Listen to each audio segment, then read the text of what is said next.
Marvel Rivals just dropped every balance change coming to Season 1 of the game, so here's your 1.0 patch notes in less than 2 minutes. Captain America is getting a buff. He's tankier, he can ult more often, and can use his shield more often.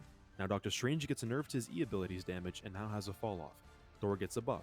He is tankier and can't be CC during his ultimate. Hulk gets a nerf to his shield, Venom gets a buff to his bonus health and his E ability, and his ultimate deals more damage now. Black Panther gets a nerf to how much bonus health he gets from dash resets. He'll be easier to pop now even when he's zipping around the battlefield. Black Widow gets a much needed buff. She has more stamina now and the hitbox for her kick has increased. Hawkeye does less damage from far away, but he gets a compensation buff to his blast arrows. Hela gets a nerf. She has less health and less seasonal bonus damage. Magic's knockup ability does a little more damage in her ultimate form. Moon Knight's ultimate gets 2 buffs, there's more talents and they explode in larger areas. Namor gets a buff, he can throw down turrets faster now. Psylocke's ultimate gets a minor nerf. Punisher gets a big buff, both his weapons will be slightly more accurate now. Scarlet Witch gets a damage buff, she'll be better at shredding duelists and strategists. Storm gets the biggest buff of the whole season, more damage both on her left and right clicks, and her ultimate gives her more health. Squirrel Girl gets a rework, her ultimate now locks onto enemies but her ultimate is also easier to break.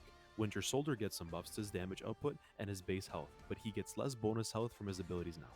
Wolverine gets a buff. His health bar now has 50 more HP, but there's a slight nerf to the damage reduction on his Undying Animal ability. Cloak and Dagger's ult now has 4 dashes, and swapping between them is faster. Dagger's healing bubble got a nice cooldown buff as well. Jeff's ultimate is easier to dodge now, but he gets a buff to his healing.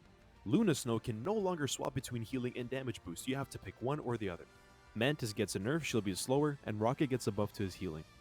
The Hawkeye Black Widow team up is nerfed. Hela gets a damage reduction to her team up with Thor and Loki. Luna Snow and Namor's team up gets a buff.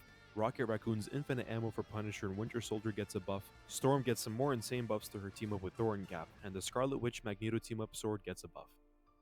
And that's it guys. If you want to discuss this, join a Discord and we can discuss as well during my live stream on Twitch.